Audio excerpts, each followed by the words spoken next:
दोस्तों, आज की ये कहानी हमारी एक सब्सक्राइबर ने हमें भेजी है, जिन्होंने अपनी ज़िंदगी के 20 साल अपने ही घर में बने एक तहखाने में कैद होकर गुजार दिए। और उन्हें वहाँ किसने कैद किया और क्यों, और उन्होंने अपनी ज़िंदगी की 20 साल वहाँ किस तरह गुजारे, क्या कुछ उन्होंने बर्दाश्त किया, वो हमें अपनी कहानी बताते समय कई बार रोई। दोस्तों, क्या एक औरत की ज़िंदगी इतनी सस्ती है कि कोई भी उसके साथ कुछ भी करके चल दे और दुनिया हाथ पे हाथ धर के बस देखती रहे। दोस्तों, कहानी शुरू करने से पहले वीडियो को लाइक करें और कमेंट करके बताएं कि आपको हमारी कहानी कैसी लगी। और अगर आप अपनी कहानी हमारे चैनल पर देखना चाहते हैं तो अपनी स्टोरी हमें मेल करें, और मेल आईडी हमने डिस्क्रिप्शन में दे दी है। मेरा नाम स्नेहा है। मैं 5 साल की थी जब मेरे पिता मुझे इस दुनिया से छोड़कर चले गए थे। दरअसल मैं एक ऐसी बच्ची थी जिसे बचपन से ही उसके माता पिता का प्यार नहीं मिला था। मैं अपने मम्मी पापा की इकलौती बेटी थी। 5 साल की हुई तो एक एक्सीडेंट में मेरे पापा की मौत हो गई। मेरे पापा की मौत के 1 साल बाद मेरी मम्मी से लोगों ने कहना शुरू कर दिया कि उनको भरी जवानी में विधवा नहीं रहना चाहिए, बल्कि उनकी बेटी का साथ है, उन्हें दूसरी शादी कर लेनी चाहिए। हालांकि मेरी मम्मी दूसरी शादी करने के लिए तैयार नहीं थी, मगर उनके रिश्तेदारों ने उनको दूसरी शादी करने पर मजबूर कर दिया था। उसके बाद मेरी मम्मी की शादी हो गई थी। उनकी शादी एक ऐसे इंसान से हुई थी जो अमीर था और उन्हें बहुत खुश रख सकता था। हालांकि मेरे सगे पिता एक मिडिल क्लास इंसान थे। उन्होंने मेरी मम्मी को मिडिल क्लास ही जिंदगी दी थी। मेरी मम्मी की जिस इंसान के साथ शादी हुई थी उसके पास पहले से ही अपनी एक बेटी और एक बेटा था। उनको भी अपने बच्चों की परवरिश करने के लिए माँ की ज़रूरत थी, इसलिए उन्होंने मेरी मम्मी के साथ दूसरी शादी कर ली। इस तरह मेरी मम्मी की ज़िंदगी अपने पति के साथ अच्छी गुजरने लगी थी। मेरी मम्मी मुझे अपने पति के घर लेकर चली गई थी। मैं उन लोगों के साथ लगभग 1 महीना रही थी। फिर ना जाने मेरे सौतेले पिता और मेरी मम्मी के बीच ऐसा क्या हुआ कि उन्होंने फैसला किया कि वो मुझे पढ़ने के लिए विदेश भेज देंगे। इस तरह मैं विदेश आ गई थी और फिर मैंने बचपन से लेकर जवान होने तक का सफ़र वहाँ पर पूरा किया था। शायद मेरी मम्मी ने अपने दूसरे पति के कहने पर मुझे खुद से दूर कर दिया था। वो इंसान जैसा भी था, मैंने उस इंसान को अपना पिता एक्सेप्ट कर लिया था। मैं उनको पापा कहकर ही बुलाती थी। मैं उनसे काफ़ी समय तक दूर रही थी, इसलिए उनका नेचर नहीं जान पाई थी कि मेरे दूसरे पापा नेचर वाइज कैसे हैं। वो खुद ही मेरी पढ़ाई की जिम्मेदारी उठा रहे थे। फिर जब मैं जवान हुई और मेरी पढ़ाई कंप्लीट हो गई तो मैंने इंडिया आने का फ़ैसला किया। अब मैं चाहती थी कि अपने पेरेंट्स के पास रहूं। मेरी मम्मी भी मुझसे मिलने के लिए बेचैन हो रही थी, क्योंकि 6 साल की उम्र से 21 साल तक मैं अपनी मम्मी से दूर रही। मेरी उनसे सिर्फ फ़ोन पर ही बात होती थी। उसके बाद मैं जब यहाँ इंडिया अपने पेरेंट्स के साथ रहने के लिए आई तो मुझे ऐसा लगा था जैसे मेरी नई ज़िंदगी की शुरुआत हुई है। मैंने नई दुनिया में कदम रखा है। अब मैं इन लोगों के साथ ही रहने लगी थी। मेरे कुछ फ्रेंड्स थे जो इंडिया के ही थे और लगभग 1 साल तक मैंने इंडिया में कुछ और नए दोस्त भी बनाए थे। और कुछ वो लोग भी थे जो मेरे साथ पढ़ाई पूरी करने के बाद इंडिया आए थे और मेरे ही शहर में रहते थे। उन लोगों से भी मेरी मुलाकात होती रहती थी, क्योंकि बचपन से लेकर अब तक मैं किसी रिश्ते को तो ज़्यादा अच्छी तरह से समझ नहीं पाई थी। मेरे साथ मेरे दोस्त ही ज़्यादा रहे थे, इसलिए मुझे दोस्त बनाने का बहुत शौक़ था। मुझे यहाँ आए हुए और अपनी फैमिली के साथ रहते हुए 1 साल हो गया था। धीरे धीरे मैं सबका नेचर अच्छी तरह से जान गई थी। अपनी सौतेली बहन और भाई को भी जान गई थी। वो लोग मेरे साथ ज़्यादा अच्छे तो नहीं थे, मगर हाँ इतना था कि वो मेरे साथ अच्छे से बातचीत कर लिया करते थे। एक रात मेरी एक दोस्त का बर्थडे था। मैं उसकी बर्थडे पार्टी में जाना चाहती थी। मैं दिन में तो जहाँ भी जाती अपनी मम्मी से परमिशन लेती थी, क्योंकि सुना था कि इंडिया में लड़कियों को रात को घर से बाहर अकेले नहीं निकलना चाहिए और अपने पेरेंट्स की विदाउट परमिशन भी नहीं जाना चाहिए। मैंने अपनी मम्मी और पापा दोनों से ही अपनी फ्रेंड की बर्थडे पार्टी में जाने के लिए परमिशन मांगी थी। मेरी मम्मी ने तो मुझे वहाँ जाने के लिए परमिशन दे दी थी, लेकिन पापा ने मुझे वहाँ जाने नहीं दिया। उन्होंने इस बात से साफ इनकार कर दिया था। इस बात पर तो मैं नाराज़ हो गई थी, क्योंकि मैंने आज तक किसी से कुछ नहीं मांगा था और बर्थडे भी मेरी बहुत ख़ास फ्रेंड की थी, इसलिए मेरा जाना भी बहुत ज़रूरी था। मैं इन लोगों से कोई बहस तो नहीं करना चाहती थी, मगर अपने पापा से नाराज़ होकर मैं अपने कमरे में आ गई थी। तभी अचानक मेरी एक फ्रेंड की कॉल आती है। मैं आपको ये भी बता दूं कि पिछले 1 साल से यहाँ इंडिया में मेरी एक नई दोस्त बनी थी, जिसका नाम आंचल था। उसका एक भाई था विहान, उससे भी मेरी अच्छी दोस्ती हो गई थी। शायद दोस्ती से बढ़कर भी कुछ कह सकते हैं, क्योंकि वो मुझे पसंद करने लगा था और मन ही मन मैं भी उसको चाहने लगी थी। लेकिन हम दोनों ने एक दूसरे को प्रपोज नहीं किया था और मैं आंचल की ही बर्थडे पार्टी में जाने वाली थी। मैं कमरे में जैसे ही गई तो थोड़ी ही देर के बाद विहान की मेरे पास कॉल आई थी और उसने कहा था कि तुम बर्थडे पार्टी में क्यों नहीं आ रही हो। मैंने उसे बताया कि मेरे सौतेले पिता ने मुझे पार्टी में आने से मना कर दिया है। इस समय मैं अपने कमरे में हूँ। तो वो कहने लगा, मगर तुम्हारा आना बहुत ज़रूरी है। आंचल तुम्हें याद कर रही है। उसका कहना है कि वो तुम्हारे बिना केक कट नहीं करेगी और मैं भी तुम्हें बहुत मिस कर रहा हूँ। प्लीज़ आ जाओ ना। वो मुझसे पार्टी में चलने की ज़िद करने लगा। फिर उसने मुझसे कहा कि प्लीज़ यार, बर्थडे पार्टी में चलो। तुम ऐसा क्यों नहीं करती कि थोड़ी देर तक अपने पेरेंट्स के सोने का इंतज़ार करो और जब तुम्हारे घर में सब लोग सो जाएं तो तुम खामोशी से घर से बाहर निकल कर आना। मैं तुम्हें यहाँ से ले जाऊँगा और बर्थडे पार्टी ख़त्म होने के बाद तुम्हें खामोशी से यहाँ पर छोड़ भी जाऊँगा। मुझे उसका ये आइडिया अच्छा लगा था, इसलिए मैंने ऐसा ही किया। जब घर में सब लोग सो गए तो मैं चुपके से दरवाज़ा खोलकर उसकी बाइक पर बैठकर आंचल की बर्थडे पार्टी एंजॉय करने के लिए चली गई थी। पार्टी ख़त्म होने में शायद पूरी रात हो गई थी और मुझे यही लगता था कि मेरे बारे में घर में किसी को कुछ पता नहीं है, इसलिए मैं जब तक नहीं आई थी जब तक पार्टी ख़त्म नहीं हुई थी। अगली सुबह जब मैं घर आई तो अपने कमरे में आकर सो गई थी। एक बार मैं अपने कमरे में बैठी हुई थी जब वहाँ मेरे पास मेरी सौतेली बहन और मेरी मम्मी मेरे पास आईं। हम तीनों आपस में बातें कर ही रहे थे। मेरी मम्मी मुझसे कहती है कि बेटा, अगले महीने तुम 22 साल की हो जाओगी। अब तुम्हारी शादी की उम्र हो गई है। अगर तुम्हें कोई लड़का पसंद हो तो हमें बता दो, क्योंकि मैं अब तुम्हारे पिता से तुम्हारी शादी के बारे में बात करूँगी। मम्मी ने मुझसे मेरी पसंद पूछी तो मैंने मम्मी को विहान के बारे में बता दिया था कि मैं अपनी दोस्त के भाई विहान को पसंद करती हूँ। वो भी मुझे पसंद करता है। अगर आप मेरी शादी कराना चाहती हो तो पिताजी को मेरे और विहान के बारे में बता देना, क्योंकि मैं विहान के अलावा किसी और से शादी नहीं करूँगी। ये बात सुनकर मेरी मम्मी को खुशी हुई थी कि मैंने उनको अपने बारे में बता दिया, उनसे कुछ छुपाया नहीं, क्योंकि ये तो मैं जानती थी कि हम दोनों एक दूसरे को पसंद करते हैं, इसलिए हम दोनों की शादी भी होनी चाहिए। शायद हमारी सारी बातें मेरे सौतेले पिता दरवाजे के पास खड़े हुए सुन रहे थे। इस तरह कुछ दिन और गुजर जाते हैं। मम्मी ने भी शायद पिताजी को मेरे और विहान के बारे में सब बता दिया होगा। विहान ने भी अपने पेरेंट्स को मेरे बारे में बता दिया था। ये खुशखबरी सुनकर तो मेरी खुशी के ठिकाने नहीं रहे थे। इस खुशी को एंजॉय करने के लिए वो मुझे अपने साथ एक बड़े से होटल में ले गया था और वहाँ जाकर इस खुशी को मैंने और विहान ने सेलिब्रेट किया था। मैं बहुत खुश थी। विहान ने कहा था कि वो जल्द ही अपने पेरेंट्स को मेरे घर रिश्ता लेकर भेज देगा। ये बात जब मैंने मम्मी को बताई तो मम्मी ने कहा था कि ये तो और भी ज़्यादा अच्छी बात है। अगर उसके पेरेंट्स हमसे खुद अपनी तरफ से बात करेंगे तो ज़्यादा बेहतर रहेगा। अगले हफ्ते विहान के पेरेंट्स हमारे घर आने वाले थे, लेकिन एक ही दिन गुजरा था जब अगले दिन मैं गार्डन में टहल रही थी और मैंने देखा कि मेरे पिता गार्डन में कोई बड़ा सा बॉक्स लेकर जा रहे थे। उन्होंने मुझे आवाज़ लगाई और कहने लगी कि स्नेहा, मुझे तुम्हारी हेल्प की ज़रूरत है। मुझे तहखाने में ये बॉक्स रखना है। ये बॉक्स कैसा था और इसके अंदर कैसा सामान था ये तो मैं कुछ भी नहीं जानती थी, मगर मैं उनकी मदद कर देती हूँ। ये बॉक्स बहुत भारी हो रहा था। इसको उठाने से मुझे ये रियलाइज़ हो गया था कि इसका वज़न बहुत ज़्यादा है, इसलिए पिताजी ने मुझे इसे उठाने के लिए बोला है।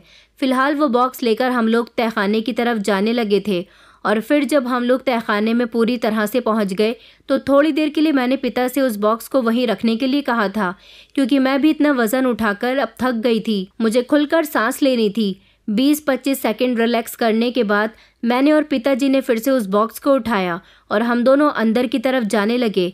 तहखाने में अंदर जाने की साइड पर एक दरवाज़ा बना हुआ था। इस दरवाजे के बारे में तो मैं कुछ भी नहीं जानती थी। ये देखकर तो मैं हैरान रह गई थी, मगर मैंने इस बारे में पिताजी से कुछ भी नहीं कहा था।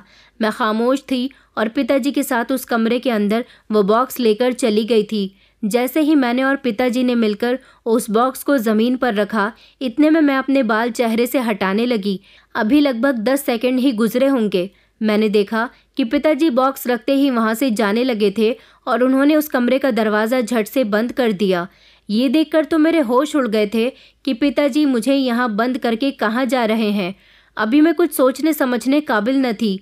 फ़ौरन ही मैं दरवाजे की तरफ भागी। उन्होंने दरवाजे को बाहर से लॉक कर दिया था। ये देखकर मैं बहुत डर गई थी। मैं ज़ोर ज़ोर से दरवाज़ा बजा रही थी, चीख रही थी, चिल्ला रही थी, मगर पिताजी ने दरवाज़ा खोला ही नहीं। वो दरवाज़ा आधा शीशे का बना हुआ था। मैं उनको वहाँ से जाता हुआ देख रही थी। मेरे लाख चिल्लाने के बावजूद भी वो मुझे ज़बरदस्ती वहाँ पर छोड़कर चले गए थे। इतना तो मैं समझ गई थी कि उन्होंने मुझे जानबूझकर इस कमरे में बंद किया है और वो वहाँ से ऊपर चले गए थे। मैंने चारों तरफ नज़र दौड़ाकर देखा तो मुझे दरवाजे की तरफ एक सिक्योरिटी लॉक नज़र आया था। मैंने उस सिक्योरिटी लॉक को खोलना शुरू किया क्योंकि मैं कोड तो नहीं जानती थी। जो नंबर्स मेरे दिमाग में आए वो सारे ही नंबर मैंने उस पर डालने शुरू कर दिए। मेरे उल्टे सीधे नंबर डालने की वजह से वहाँ की लाइट अचानक बंद हो गई। मुझे कुछ समझ नहीं आ रहा था कि मेरे साथ ये सब कुछ क्या हो रहा है। अंधेरे की वजह से मुझे और भी ज़्यादा डर लग रहा था। मैंने ज़ोर ज़ोर से चिल्लाना शुरू कर दिया। शायद यहाँ से मेरी आवाज़ कोई नहीं सुन सकता था, इसलिए मेरा चीखने चिल्लाने का कोई फ़ायदा नहीं था। मैं एक तरफ कोने में बैठकर फूट फूट कर रोने लगी थी।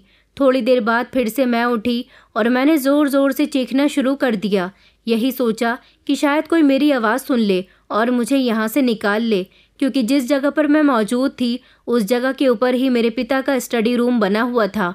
उस कमरे तक शायद मेरी आवाज़ जा रही थी और वहाँ पर पिताजी मौजूद थे, क्योंकि उस कमरे से भी तहखाने का एक रास्ता था। पिताजी ने मेरी आवाज़ सुनकर कमरे के रास्ते को पूरी तरह से बंद कर दिया था, जिससे मेरी आवाज़ उस कमरे में जानी बंद हो गई थी। वो नहीं चाहते थे कि इस तहखाने से मेरी आवाज़ बाहर जाए।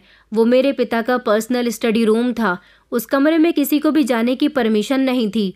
थोड़ी देर इधर उधर हाथ पैर मारने के बाद मेरे हाथ एक टॉर्च लग गई थी। वो टॉर्च मैंने जलाई तो कमरे के अंदर थोड़ी सी रोशनी हुई थी, जिससे मेरी जान में जान आई थी। काफ़ी देर तक मैं रोती रही और अपने आप को संभालने की कोशिश करती रही, मगर जैसे ही मेरी नज़र उस बॉक्स पर गई जिसको मैं और पिताजी मिलकर इस कमरे तक लेकर आए थे, तो मैंने सोचा कि मुझे इसे खोलकर देखना चाहिए, इस बॉक्स में आखिर क्या है।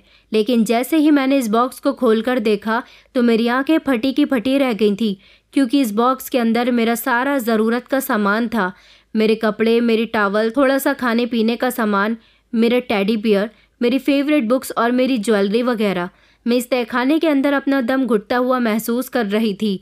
उधर मेरे लिए मेरी मम्मी बहुत परेशान हो रही थी कि आखिर मैं कहाँ चली गई, क्योंकि ये बात तो वो भी बहुत अच्छे से जानती थी कि मैं रात के समय घर से बाहर नहीं निकलती थी। जब भी मैं घर से बाहर निकलती थी या तो मैं माँ पिता से छुपकर ही निकलती थी या फिर उनसे परमिशन लेकर निकलती थी। लेकिन रात का काफ़ी टाइम हो गया था। जब उन्होंने मुझे घर में नहीं देखा तो उन्होंने शोर मचाना शुरू कर दिया था। मेरे सौतेले पिता के दोनों बच्चों से भी उन्होंने मेरे बारे में पूछा था, मगर वो भी कुछ नहीं जानते थे। फिर उन्होंने मेरे नंबर पर कॉल की, मगर मेरा मोबाइल जो कि मेरे पास उस समय नहीं था, मैं उसे अपने कमरे में छोड़ आई थी। उन्होंने मेरा मोबाइल वहां से लेकर मेरे मोबाइल में जितने भी मेरे फ्रेंड्स के नंबर थे उन सबको कॉल करके मेरे बारे में पूछा था, लेकिन मैं उनके साथ होती तभी तो वो मेरे बारे में उनको कुछ बताते। 2-3 दिन मुझे इस तहखाने के अंदर इसी तरह से गुजर गए थे। कब धूप निकल रही थी और कब रात हो रही थी मुझे कुछ पता ही नहीं था, क्योंकि इस तहखाने के अंदर तो मुझे किसी भी चीज़ का एहसास नहीं हो रहा था सिवाय डर के। और मेरी माँ को भी मेरे बारे में कुछ पता नहीं चल पा रहा था कि उनकी बेटी कहाँ चली गई है। हार कर मेरी माँ पुलिस में मेरी गुमशुदगी की कंप्लेंट दर्ज करवा देती है। पुलिस वाले भी अपनी इन्वेस्टिगेशन शुरू कर देते हैं। वो लोग हर जगह मुझे तलाश करने की कोशिश करते हैं, मगर जब मैं उन्हें नहीं मिलती तो वो मेरे माता पिता को यही सहारा देते हैं कि हमें कुछ दिन और आपकी बेटी के घर लौटने का इंतज़ार करना चाहिए, उसके बाद ही उसे कहीं और तलाश करना चाहिए। ऐसा भी तो हो सकता है कि आपकी बेटी किसी लड़के के साथ चली गई हो और आपको इस बारे में कुछ पता नहीं हो। मगर मेरी मम्मी ये बात बहुत अच्छे से जानती थी कि मैं विहान के अलावा किसी को पसंद नहीं करती थी। हालांकि पुलिस विहान के घर में पहले से ही सारी जांच पड़ताल कर चुकी थी। फिर पुलिस ने मेरे घर वालों को तसल्ली दी थी कि शायद आपकी बेटी कुछ दिन के बाद आपसे खुद ही कांटेक्ट करे। जबकि कुछ दिन गुजरने के बाद सौतेले पिता राजीव तहखाने में मुझसे मिलने के लिए आए तो मुझे राजीव के आने की आहट होने लगी थी। उन्होंने दरवाज़ा खोला तो मैंने उनके ऊपर हमला कर दिया और कहा कि आपने मुझे यहाँ पर बंद क्यों किया है। मैं वहाँ से भागने की कोशिश करने लगी, लेकिन जब मैं बाहर के मेन दरवाजे की तरफ आई तो ये देखकर फिर से मैं घबरा गई थी कि राजीव ने घर के मेन दरवाजे पर भी सिक्योरिटी लॉक लगवाया हुआ था, जो बाहर जाने के लिए पासवर्ड मांग रहा था। मैं यहाँ पर भी उल्टे सीधे बटन दबाकर कार्ड वार्ड डालकर दरवाज़ा खोलने की कोशिश कर रही थी कि इतनी ही देर में राजीव को मुझ पर गुस्सा आ गया और वो मेरे करीब आए। पीछे से उन्होंने मेरे जोर से बाल पकड़ लिए। वो मुझे खचेड़ते हुए दोबारा से इस कमरे में ले गए और वहाँ ले जाने के बाद वो मेरे साथ ज़बरदस्ती करने लगे। मैं उनसे भागने की बहुत कोशिश कर रही थी, लेकिन मैं नाकामयाब रही। उन्होंने मेरे साथ गलत संबंध बनाए। ऐसा उन्हें मेरे साथ नहीं करना चाहिए था, क्योंकि मैं उनकी सौतेली बेटी थी। मैं रो रो कर उनसे रिक्वेस्ट कर रही थी कि वो मेरे साथ ऐसा ना करें, मगर उन पर तो जैसे किसी बात का कोई फर्क ही नहीं पड़ रहा था। इस बात से मुझे बेहद दुख हुआ था कि मैं उनकी सौतेली बेटी ही तो थी। मुझे समझ नहीं आया था कि मेरे पिता मेरे साथ ऐसा क्यों कर रहे हैं। मेरी जिंदगी अब इसी तरह से गुजर रही थी। यही तहखाना मेरी दुनिया थी। यही मेरा दिन निकलता था और यही मेरा दिन ढलता था। इसी तरह मुझे इस तहखाने में रहते रहते लगभग 15 दिन गुजर गए थे और आज मेरा बर्थडे था। मैं पूरे 22 साल की होने वाली थी। मैंने देखा कि मेरे सौतेले पिता मेरे लिए केक लेकर आए थे, मगर मैं एक तरफ अपने हाथों से खुद को समेटे हुए बैठी थी। मुझे उनको देखकर डर लगने लगा था। मैं उनकी कैद में थी। वो मुझसे जैसा जैसा कहते मुझे वैसा ही करना पड़ता था। मैं राजीव के आगे रोने लगी और कहने लगी कि आखिर आप मेरे साथ ये सब क्यों कर रहे हो? आपने मुझे यहाँ कैद करके क्यों रखा हुआ है और क्यों आप मेरे साथ गलत करते हो? उन्होंने मुझसे वादा किया कि अगर मैं उनकी बात मानती रही तो वो मुझे जल्द ही यहाँ से निकाल देंगे। बर्थडे की नाइट राजीव मेरे लिए बर्थडे केक लेकर आए थे। मैं केक कट करना नहीं चाहती थी, मगर ज़बरदस्ती उन्होंने मुझसे केक कट करवाया था। मेरे ऊपर अपनी मर्जी चलाने से उन्हें बहुत खुशी मिलती थी। उस रात फिर से मेरे साथ राजीव ज़बरदस्ती करने लगे और मैं कुछ ना कर सकी। उधर मेरी माँ और मेरी सौतेले बहन भाई मेरे लिए बहुत परेशान हो रहे थे, क्योंकि उन्हें मेरा कोई नामो निशान नहीं मिल रहा होता है। तो वो लोग ये समझ रही होती हैं कि अगर मैं कहीं भाग गई हूँ तो कहाँ भागी हूँ, और अगर मुझे किसी ने किडनैप कर लिया है तो क्यों किया है। इतना टाइम हो गया, उन्हें मेरे बारे में कोई क्लू क्यों नहीं मिलता था। माँ पिता से हमेशा मेरे बारे में शिकायत करती रहती थी कि मेरी बेटी कहीं मिल नहीं रही है, प्लीज़ मेरी बेटी को कहीं से भी ढूंढ निकालो। मैं जानती हूँ कि वो किसी बड़ी मुश्किल में फंसी हुई है।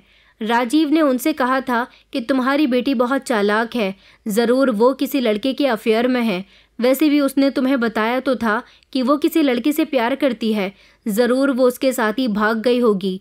तो माँ कहने लगी, मगर पुलिस ने उसके घर जाकर सारी जांच पड़ताल कर ली है। अगर ऐसी कोई बात होती तो पुलिस हमें ज़रूर बताती। ना जाने क्यों मेरी माँ का दिल इस बात के लिए नहीं मानता था। माँ को यही लगता था कि उनकी बेटी किसी बड़ी प्रॉब्लम में फंसी हुई है। वो जानती थी कि उनकी बेटी किसी लड़के से प्यार करती थी, मगर वो किसी के साथ इस तरह अपने पेरेंट्स की इज्जत रौंद कर घर से नहीं भाग सकती। कुछ दिन इसी तरह से गुजर गए थे। राजीव इस तहखाने में मेरे लिए टीवी और घड़ी लेकर आए थे। यहाँ तो मैं जब से आई थी जैसे बाकी की चीज़ों को भूल ही गई थी। मुझे तो यहाँ रहते समय कभी पता ही नहीं चलता था। इस तहखाने में जो सामान रखा हुआ था मैं इसी से अपना गुजारा किया करती थी। इसलिए मैंने उनसे कहा था कि यहाँ पर मेरा टाइम पास नहीं होता, इसके लिए मुझे टीवी ला दीजिए और मुझे समय का भी पता नहीं चलता, मुझे एक घड़ी भी लाकर दे दीजिए। उन्होंने मेरी इन दोनों डिमांड्स को पूरी कर दिया था। यहाँ वैसे तो ज़रूरत का हर सामान मौजूद था। फ्रिज में खाने पीने का सामान भी भरा हुआ था, क्योंकि जब जब राजीव आते थे ज़रूरत का थोड़ा बहुत सामान लेकर आ जाया करते थे। इस फ्रिज में मेरे लिए कोल्ड ड्रिंक के केन्स भी रखे हुए थे। मैंने कोल्ड ड्रिंक पी ली थी और उसके खाली केन से एक हथियार बनाया था। ये धारदार हथियार था ताकि इस हथियार से मैं अपने पिता पर हमला कर सकूं। उस दिन वो जालिम आदमी वहाँ पर आया तो मैंने उन्हें शीशे से देख लिया था। वो दरवाजे की दूसरी तरफ खड़े हुए थे। मुझे बिल्कुल सीधा खड़े हुए देखकर शायद उन्हें थोड़ा सा मुझ पर शक हो गया था कि मैं कुछ न कुछ गड़बड़ करने वाली हूँ। दरवाज़ा खोलकर जैसे ही वो मेरे पास आते हैं मैंने फ़ौरन ही अपने हथियार से उन पर हमला कर दिया था, लेकिन वो बड़े ही शातिर थे। इस हमले को पहले ही भांप चुके थे, इसीलिए वो मुझसे बच गए थे। मगर फिर मेरा अंजाम बहुत बुरा हुआ था। उन्होंने मुझे बड़ी बेरहमी से मारा था। मैं उनसे कह रही थी कि वो मुझे छोड़ दें, मुझे माफ़ कर दें, मगर उन्होंने मेरी एक न सुनी। उधर मेरा दोस्त विहान मेरे लिए बहुत परेशान होता था कि अचानक मैं कहाँ गायब हो गई हूँ। मैं तो उसकी बहुत अच्छी दोस्त थी और उससे प्यार भी करती थी। मेरा काफ़ी लंबे समय से उससे कोई कांटेक्ट भी नहीं हो सका था। एक दिन विहान मेरे घर पर आ गया था और उसने पिता से मेरे बारे में पूछा था कि स्नेहा कहाँ है। काफ़ी दिनों से वो दिखाई नहीं दे रही। तब पिताजी ने उसे टालने की कोशिश की थी कि मैं कुछ नहीं जानता कि वो कहाँ चली गई। विहान अपना मुंह लटकाकर वहाँ से चला गया था और इसी तरह धीरे धीरे मुझे इस तहखाने में लगभग 1 साल हो गया था और मैं इस तहखाने के अंदर बंद रह कर ही अपनी ज़िंदगी को गुजार रही थी। मैं यहाँ रहती तो यहाँ पर अपने लिए सारे कामकाज करती थी, यहाँ की साफ़ सफाई भी करती थी और अपने लिए खाना भी बनाया करती थी और अकेली ही बैठकर खाना खाती थी। मुझे सबकी बहुत याद आती थी। सबसे ज़्यादा मुझे अपनी मम्मी और विहान की याद आया करती थी। 1 साल गुजरने के बाद मैं प्रेग्नेंट भी हो गई थी और मैंने एक बेटी को जन्म दिया था। यहाँ तक कि इस बच्ची को भी जन्म मैंने इसी तहखाने के अंदर दे दिया था। यहाँ पर रहते हुए मुझे अपनी बच्ची की अकेली ही परवरिश करनी पड़ती थी। अब इस कड़े वक्त से गुजरने के बाद मैंने फैसला कर लिया था कि चाहे जो हो जाए, मेरी ज़िंदगी का अब एक ही मकसद रह गया है कि मुझे इस तहखाने से किसी भी तरह बाहर निकलना है। मगर यहाँ से निकलने के लिए तो मुझे कोई भी रास्ता नहीं दिख रहा था। वक्त फिर से अपनी रफ्तार के साथ चलता चला जा रहा था और फिर धीरे धीरे मुझे यहाँ पर रहते हुए 5 साल गुजर गए थे और एक बार फिर से मैं प्रेग्नेंट हो गई थी। वैसे तो जब से मेरी पहली बेटी ने जन्म लिया था, मुझे यहाँ रहने के लिए दूसरा साथी मिल गया था और इस बार मैंने एक बेटे को जन्म दिया था। अब मेरे इसी तहखाने के अंदर 2-2 बच्चे हो गए थे और इन दोनों के साथ मैं रहती थी। मैं इनसे बहुत प्यार करती थी। इन लोगों ने आँख खुलते ही सिर्फ मुझे देखा था। अगर ये कभी कभी किसी को अपनी आंखों से देखते तो वो इंसान कोई और नहीं बल्कि मेरे सौतेले पिता थे, जिनको वो बच्चे अपने पिता मानते थे। उधर 5 साल बाद भी विहान मेरे लिए इसी तरह से परेशान रहता था और हर दिन उसे मेरी तलाश रहती थी। वो बड़ी बेसब्री के साथ मुझसे मिलना चाहता था। उसे एक यही आस थी कि मैं कभी ना कभी तो अपने घर ज़रूर आऊँगी, इसलिए वो हर रोज़ मेरे घर के दरवाजे पर आ जाता था। एक दिन विहान का सामना मेरी सौतेली बहन से हो गया था। उसने उससे मेरे बारे में पूछा था तो उसने भी मेरे बारे में विहान को यही बताया था कि स्नेहा तो पिछले कई सालों से गायब है, उसका कोई अता पता नहीं चला। विहान ने मेरी सौतेली बहन से कहा था कि मैं पिछली बार जब यहाँ पर आया था और मेरी मुलाकात तुम्हारे पिता से हुई थी तो उन्होंने कहा था कि स्नेहा का किसी लड़के के साथ अफेयर चल रहा था और वो उसी लड़के के साथ भाग गई है। ये बात सुनकर तो मेरी सौतेली बहन चौंक गई थी, क्योंकि उसने तो ऐसी कोई बात नहीं सुनी थी। मेरी सौतेली बहन को धीरे धीरे अपने पिता पर शक हो गया था। उसे यही लगता था कि शायद उसके ही पिता ने मुझे कहीं छुपा दिया है, क्योंकि बचपन से ही वो मुझे ज़्यादा पसंद नहीं करते थे। तभी तो उन्होंने मुझे अपनी शादी के बाद मेरी मम्मी से लड़ झगड़ कर विदेश पढ़ने के लिए भेज दिया था, ताकि मैं वहाँ पढ़ने जाऊँगी और वहीं पर ही रहूँगी। और यही वजह थी कि वो मुझे ढूंढने में भी ज़्यादा दिलचस्पी नहीं लेते थे। लेकिन मेरी मम्मी किसी भी तरह मेरी तलाश करना चाहती थी। उन्होंने मुझे ढूंढने के लिए काफ़ी कोशिश की थी। अब की बार उन्होंने मुझे तलाश करने के लिए प्राइवेट डिटेक्टिव को भी हायर करना चाहा था, लेकिन मेरे पिताजी, जो कि एक बड़े ही ख़तरनाक इंसान है, वो भला ये कैसे चाह सकते थे कि उनकी हकीकत दुनिया वालों के सामने खुलकर आ जाए। वो ऐसा नहीं चाहते थे कि कोई भी डिटेक्टिव या ऑफिसर मेरे केस की इन्वेस्टिगेशन करे। इस बात पर मेरे माता पिता दोनों में बहुत झगड़ा हो गया था, क्योंकि मेरी माँ को पिता से हमेशा से ही यही शिकायत थी कि तुम मेरी बेटी को तलाश करने में मेरी मदद क्यों नहीं कर रहे हो। माँ तो पिताजी से नाराज़ होकर अपने कमरे में चली गई थी। पिताजी भी उनके पीछे पीछे ही चले गए थे। जिस दौरान माँ पिताजी का झगड़ा हॉल में हो रहा था, उसी दौरान वहाँ पर मेरी सौतेली बहन दीप्ति मौजूद थी। उसने उन दोनों को झगड़ा करते हुए देखा था। जब पिता सोफे से उठकर माँ के पीछे पीछे चले गए थे तो दीप्ति ने देखा था कि पिताजी की जेब से चाबियों का गुच्छा निकलकर सोफे पर ही रह गया था, और ये चाबियां तो उसी दरवाजे की थी जो तहखाना था। दीप्ति ने उसी समय वो चाबियां उठाई और वो उनको लेकर वहाँ से तहखाने में आने के लिए निकल पड़ी थी। जब दीप्ति तहखाने में आई तो उसने देखा कि बाहर तो बहुत सारा सामान पड़ा हुआ था। दीप्ति अभी ये सारा सामान चेक कर ही रही थी कि इतनी ही देर में पिताजी तहखाने के अंदर आ गए थे।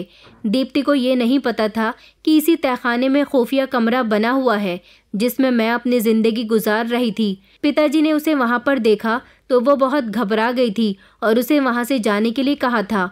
वो पिताजी से ज़्यादा बातचीत नहीं करती थी क्योंकि वो भी बचपन से ही उनसे बहुत डरती थी, इसीलिए वो खामोशी से वहाँ से निकलकर चली गई थी। 2 साल और गुजरे थे कि मैं फिर से प्रेग्नेंट हो गई थी। इस बार मैं बहुत परेशानी हुई थी क्योंकि मेरी इस प्रेगनेंसी में मुझे बहुत सारी दिक्कत का सामना करना पड़ा था और एक बार फिर से मैंने एक बेटे को जन्म दिया था। इस तरह मेरे पास एक बेटी और 2 बेटे हो गए थे। मगर मैंने सोच लिया था कि मैं इस बच्चे की परवरिश नहीं करूंगी। इस बच्चे के ज़रिए मैं अपनी माँ को ये मैसेज पहुँचाऊँगी कि मैं इस तहखाने में बंद हूँ, वो प्लीज़ मुझे यहाँ से निकाल दें।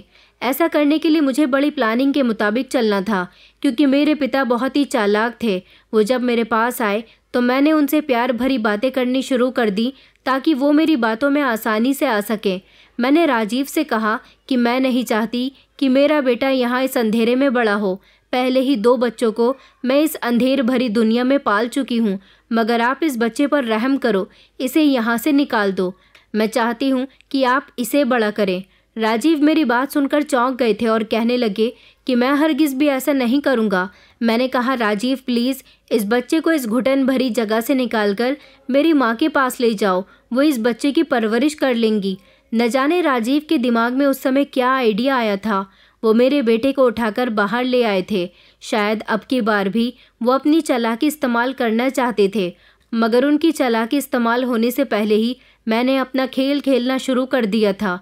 वो मेरे बच्चे को जिस बास्केट में लेकर गए थे वो बास्केट उन्होंने घर के दरवाजे के बाहर रख दी थी। दरअसल राजीव ने बाहर जाने से पहले मुझसे एक नोट लिखवाया था। वो नोट मेरी माँ के लिए था। उस नोट में मैंने लिखा था कि ये बच्चा मेरा है। मेरी फाइनेंशियल कंडीशन ठीक नहीं चल रही, इसलिए मैं इस बच्चे की परवरिश ठीक से नहीं कर पा रही हूँ। प्लीज़ आप मेरे बेटे को अडॉप्ट कर लेना और इसकी परवरिश अच्छे तरीके से करना। मेरी माँ मेरा वो नोट पढ़कर बहुत रोई थी। उनकी आंखों से आंसू नहीं रुक रहे थे और उन्होंने झट से मेरे बच्चे को बास्केट से निकालकर गोद में ले लिया था। उसे ढेर सारा प्यार भी किया था और वो फैसला कर लेती हैं कि वो मेरे बच्चे की परवरिश करेंगी। वो नोट तो जैसे तैसे मेरी माँ को मिल गया था जो राजीव ने मुझसे लिखवाया था, मगर राजीव ये नहीं जानते थे कि इस नोट के अलावा भी मैंने एक और नोट लिखा था जो मैंने बच्चे के नीचे रख दिया था। माँ बच्चा गोद में उठाकर घर के अंदर चली गई थी। माँ वो नोट ना देख सकी थी। मेरी किस्मत ख़राब थी। वो दूसरा वाला नोट राजीव को बास्केट के अंदर दिख गया था। जब वो उस बास्केट को दरवाजे से हटाने जा रहे थे, राजीव ने वो नोट उठाया और उसे पढ़ने लगे। उस पर मैंने लिखा था कि माँ, पिताजी ने मुझे घर के तहखाने में किडनैप करके रखा हुआ है, प्लीज़ मुझे बचा लीजिए, आप ही मुझे बचा सकती हैं। ये नोट पढ़ने के बाद राजीव तो गुस्से से आग बबूला हो गए थे। वो फ़ौरन ही तहखाने के अंदर आ गए थे और वहाँ आने के बाद फिर से उन्होंने मुझ पर हाथ उठाया था। मुझे इतनी बुरी तरह से मारा था कि मैं लहूलुहान हो गई थी और उसके बाद उन्होंने मेरी इज्जत के साथ भी खिलवाड़ किया था। वक्त इसी तरह से बीत गया था और फिर मुझे इस तहखाने में रहते रहते 15 साल हो गए थे। अपने बेटे और बेटी के साथ मैं खुश थी, मगर ना जाने क्यों मुझे यहाँ से निकलने की फिक्र हमेशा सताती रहती थी। मेरी बड़ी बेटी पिंकी अब धीरे धीरे जवान दिखनी शुरू हो गई थी। मेरे इन दोनों बच्चों ने तो बाहर की दुनिया को देखा ही नहीं था, मगर मैंने नोटिस किया था कि मेरे सौतेले पिता, जो कि एक हैवान थे, वो अब मेरी बेटी पर भी अपनी गंदी नज़र डालने लगे थे, जो कि मेरी बेटी होने के साथ साथ उनकी खुद की भी बेटी थी, उनका ही खून थी। इस बात को तो मैं बहुत अच्छी तरह से भाप गई थी और अब मैंने ठान ही लिया था कि जो चाहे हो जाए, मुझे यहाँ से निकलना ही होगा, क्योंकि जो तकलीफ़ मैंने बर्दाश्त की है वो मैं अपनी बेटी को नहीं देना चाहती थी। एक दिन मैं अपने कमरे में अपने दोनों बच्चों के साथ बैठी हुई थी, तभी अचानक मेरे ऊपर पानी की कुछ बूंदें आईं। मैंने सर उठाकर देखा तो ऊपर की छत से पानी नीचे टपक रहा था। ये देखकर मुझे एक आइडिया आया था, क्योंकि मैं समझ गई थी कि ये जगह कच्ची है। मैंने जल्दी से कोई नुकीली चीज़ ली और उस जगह पर छेद करना शुरू कर दिया। उस जगह को कुरेदते कुरेदते वहाँ पर छेद होने लगा था। मेरे पास जो टॉर्च थी, उस टॉर्च को मैंने उस छेद में डाला और वहाँ से रोशनी डालना शुरू कर दिया, ताकि कोई इस परेशानी को देखकर मुझे बचाने के लिए आ जाए, क्योंकि मैं जानती थी कि ये जगह गार्डन की तरफ की जगह है। उस समय सड़क से कोई आदमी गुजर रहा था। ये रात का समय था जब उसने हमारे घर की तरफ देखा और उसे लगा कि तहखाने से कोई रोशनी ब्लिंक कर रही है। उसने घर का दरवाज़ा बजाया था और इस बार फिर से मेरी किस्मत ने मेरा साथ नहीं दिया था, क्योंकि जब उस आदमी ने दरवाज़ा बजाया था तो दरवाज़ा खोलने वाला इंसान मेरे सौतेले पिता ही थे। राजीव जब बाहर आए तो उस आदमी ने राजीव को बता दिया था कि आपके तहखाने से कोई लाइट ब्लिंक कर रहा है। ये बात सुनकर राजीव को बहुत गुस्सा आया था, क्योंकि वो अच्छी तरह से जानते थे कि ये काम करने वाला इंसान कोई और नहीं बल्कि मैं ही हूँ। राजीव इस समय नीचे आ गए थे और उन्होंने फिर से मुझे बुरी तरह से मारा था, क्योंकि इस बार भी मैंने यहाँ से निकलने के लिए जो कोशिश की थी उससे राजीव फंस सकते थे, इसलिए उन्हें बहुत गुस्सा आ रहा था। लेकिन इस समय मैं प्रेग्नेंट थी, ये तो मैं भी नहीं जानती थी, क्योंकि जब राजीव ने मुझे मारा था तो पिटाई की वजह से मेरा मिसकैरेज हो गया था, और जब मेरा मिसकैरेज हुआ तो तब मुझे ये पता चला कि मैं 2 महीने की प्रेग्नेंट थी। ये ज़िंदगी मुझे बहुत बुरी लगती थी, इसलिए मैं दिन रात रोती रहती थी। मेरे बच्चे जब अपने पिता के हाथों से मुझे पिटता हुआ देखते थे तो वो बहुत डर जाया करते थे और रोने लग जाते थे। वो मेरा बहुत ख्याल रखते थे। जब जब उनके पिता आते थे वो सहम कर रह जाते थे कि कहीं उनके पिता उन पर हाथ ना उठाएं। मेरे बच्चे हमेशा सवाल किया करते थे कि आखिर उनके पिता कहाँ चले जाते हैं, कहाँ गायब हो जाते हैं, और यहाँ आते हैं तो मुझ पर हाथ क्यों उठाते हैं, मेरे साथ ज़बरदस्ती क्यों करते हैं, जबकि मैं उनकी नज़रों के सामने हमेशा रहती हूँ। एक दिन तंग आकर मैंने अपने बच्चों को उनके पिता की पूरी हकीकत के बारे में बता दिया था कि वो उनके पिता होने के साथ साथ मेरे सौतेले पिता भी हैं, और उन्होंने मुझे यहाँ पर क्यों बंद करके रखा हुआ है। इस दुनिया के बाहर भी एक और दुनिया है जहाँ रोशनी भी होती है और अंधेरा भी होता है, और उनके जैसे ही बहुत सारे लोग इस दुनिया में मौजूद हैं। मेरे बच्चे तो मेरी पूरी कहानी सुनकर चौंक गए थे। उन्हें ऐसा इसीलिए लग रहा था क्योंकि वो बचपन से ही यहाँ पर रह रहे थे, इसलिए उनको ये सब सुनकर बड़ी हैरानी हुई थी। मैंने अपने बच्चों को बोल दिया था कि मैं इस इंसान से तुम लोगों को बचाना चाहती हूँ। ये बात सुनकर मेरे बच्चे बुरी तरह से डर गए थे। अगले दिन जब राजीव तहखाने में आए और बच्चों ने उन्हें सब कुछ बता दिया तो राजीव को बहुत गुस्सा आया था कि मैंने बच्चों को हकीकत क्यों बता दी थी। उनको बहुत गुस्सा आया था। उन्होंने फिर से मुझे बुरी तरह से मारा था। इस बार तो उनके हाथ में जो कुछ भी आ रहा था वो उसी से मुझ पर वार कर रहे थे। मेरी जान भी जा सकती थी, मगर उन्हें तो किसी बात की कोई परवाह ही नहीं थी। मैं दिन ब दिन बहुत कमज़ोर होती जा रही थी। मैं बहुत परेशान रहती थी। मेरी हालत ख़राब हो रही थी। इस दौरान मुझे सबसे ज़्यादा याद अगर किसी की आती थी तो वो विहान था। मुझे अच्छी तरह से याद है, जब मैं विहान से आखिरी बार मिली थी तो हमने एक दूसरे से शादी करने का वादा किया था। मैं सोच रही थी कि मेरी तरह वो भी मुझे याद करता होगा, मुझे तलाश करता होगा, लेकिन अब तो काफ़ी साल हो गए हैं। न जाने वो कहाँ होगा, और अब तो उसकी शादी भी हो गई होगी। मेरी तरह उसके भी बच्चे हो गए होंगे। फिलहाल फिर से वक्त इसी तरह से गुजरता जा रहा था, मगर इस दौरान मेरी बेटी को एक बड़ी बीमारी लग गई थी। उसे अस्थमा का अटैक आ जाता था। राजीव भी उन दिनों बहुत परेशान चल रहे थे, क्योंकि उनकी नौकरी चली गई थी। उनके पास सारे फंड्स भी ख़त्म हो गए थे। उनके ऊपर बैंक का भी लोन था, इसलिए उन्हें इस घर को खाली करना था, और वो ये बात अच्छी तरह से जानते थे कि अगर उन्होंने ये घर खाली कर दिया तो उनका सारा काला सच दुनिया के सामने आ जाएगा, क्योंकि जो भी नया परिवार उनके घर में रहने के लिए आएगा वो लोग कभी ना कभी तो मुझे और मेरे बच्चों को देख ही लेंगे। राजीव इन दिनों बहुत परेशान चल रहे थे, मगर उनकी चालाकी अभी भी ख़त्म नहीं हुई थी। अब वो बहुत बड़ी मुसीबत में फंसने वाले थे, इसीलिए उन्होंने हमें रास्ते से हटाने का फ़ैसला किया था। वो हम लोगों की जान लेना चाहते थे। हमें मारने के लिए उन्होंने एक नई चाल चली थी। वो अपनी गाड़ी को एग्जॉस्ट फैन के पास ले आए थे और उन्होंने अपनी गाड़ी का धुआं तहखाने में छोड़ना शुरू कर दिया था, ताकि ये धुआं इस तहखाने में फैल जाए और दम घुटने से हम सबकी मौत हो जाए। लेकिन मेरा सबसे छोटा बेटा, जिसकी परवरिश मेरी माँ ने की थी और वो इन लोगों के साथ ही रहता था, वो इस समय मौके पर वहाँ आ गया था, जिस वजह से राजीव का ये प्लान बुरी तरह से चौपट हो गया था। वक्त फिर से इसी तरह बीतता रहा था। फिर मुझे इस तहखाने में रहते हुए लगभग 24 साल गुजर गए थे, और इन 24 सालों में मैंने ना तो सुबह देखी थी और ना ही शाम, ना मैंने सूरज देखा था और ना ही चांद। अगर मैंने कुछ देखा था तो वो थी इस तहखाने की 4 दीवारी। एक दिन फिर से मेरी बेटी को अस्थमा का अटैक आ गया था और उसकी कंडीशन बहुत ज़्यादा ख़राब हो गई थी। मैं बहुत परेशान थी, उसको अपने सीने से लगाए बैठी हुई थी जब राजीव भी वहाँ पर आ गए। मैंने राजीव के आगे हाथ जोड़कर कहा था कि प्लीज़ मेरी बेटी की जान बचा लीजिए, उसे अस्पताल लेकर चलना होगा। उसे इलाज की बहुत ज़रूरत है। अगर उसे इलाज ना मिल सका तो वो अपनी जान की बाजी हार जाएगी। लेकिन राजीव तो चाहते ही यही थे कि हम लोग मर जाएं। राजीव भला कैसे मेरी बेटी को बचा सकते थे?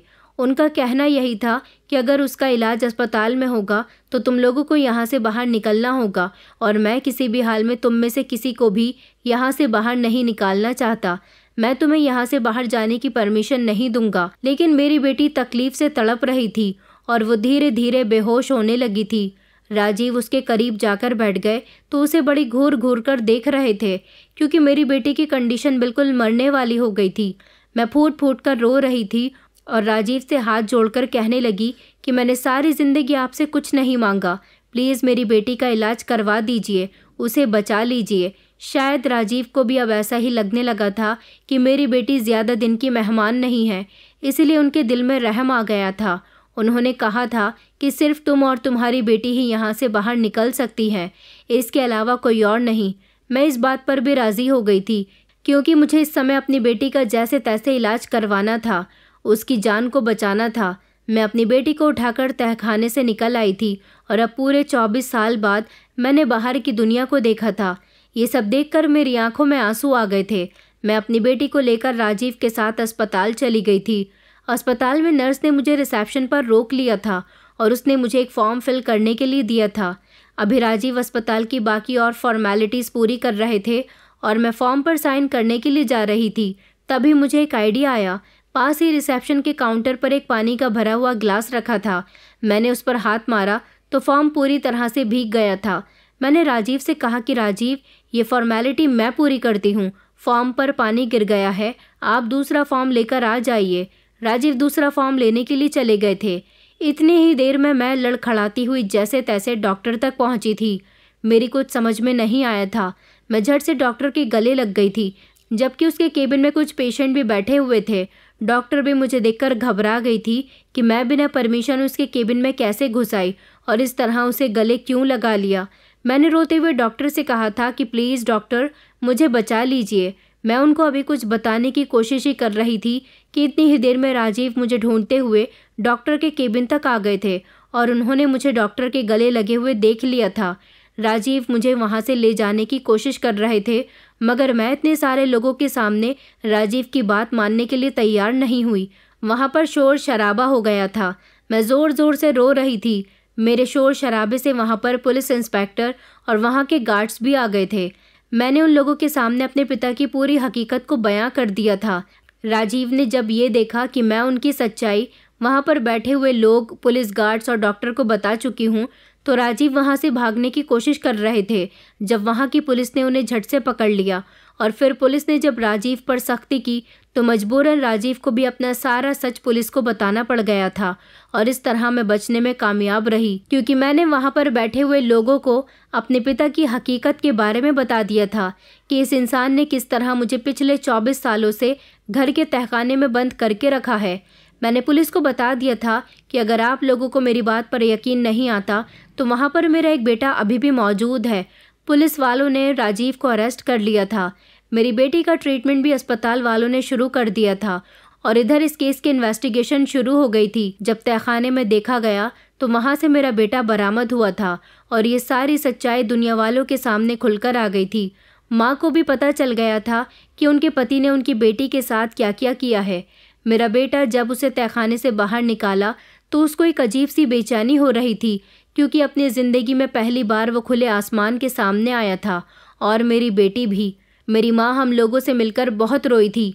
वो ये बात नहीं जानती थी कि उनके पति ही उनकी बेटी के साथ ये सब कुछ कर सकते हैं। मेरा सौतेला भाई और सौतेली बहन दोनों को ही इस बात पर बहुत अफसोस हुआ था कि उनके पिता कितना घटिया इंसान था।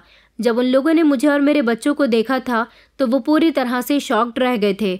उन्हें यकीन ही नहीं आ रहा था कि उनकी बेटी के साथ इतना बड़ा जुल्म हुआ है और जुल्म करने वाला इंसान कोई और नहीं बल्कि उनका पति है। मैं यहाँ से आज़ाद तो हो गई थी, लेकिन मेरे दिमाग में जो यादें थीं वो आज भी मेरे दिलो दिमाग में अपना घर करके रह गई थी। मैं कुछ भी अभी तक नहीं भूल पाई हूँ। इन सारी यादों से निकल पाना मेरे लिए कोई आसान काम नहीं है। मैंने जो कुछ भी सहा वो अभी तक मुझे याद आता है। विहान जो मुझसे सच्ची मोहब्बत करता था, मेरी मोहब्बत की खातिर उसने अभी तक शादी नहीं की थी और वो अभी भी मेरी तलाश करने के लिए मेरे घर पर आता रहता था। जब मैं आज़ाद हो गई तो वो मुझसे मिलने के लिए आया था। इतने सालों के बाद उसे अपनी आंखों के सामने देखकर मैं बहुत खुश हुई थी, क्योंकि उसे भी मेरे साथ हुए हादसे के बारे में अब सब कुछ पता चल गया था। वो बहुत अफसोस जताने लगा था। उसने मुझे ज़िंदगी की तरफ दोबारा लौटने के लिए कहा था। उसने अभी भी शादी नहीं की थी, क्योंकि वो मुझसे बहुत प्यार करता था और उसे हमेशा यही उम्मीद थी कि एक न एक दिन मैं उसके सामने ज़रूर आऊँगी। और जब तक वो मुझे नहीं देख लेता और मेरे मुंह से नहीं सुन लेता कि मैं किसी और की हो गई हूँ, तब तक वो यकीन नहीं करता। उसने मुझे बहुत प्यार दिया, मुझे और मेरे बच्चों को संभाला, मुझे ज़िंदगी जीने का मतलब दोबारा से सिखाया था। वो मेरे साथ बहुत टाइम स्पेंड करता था, भले ही इतनी उम्र गुजरने के बाद ही सही, मगर मुझे विहान ने एक्सेप्ट कर लिया था। ये मेरी सच्ची कहानी है।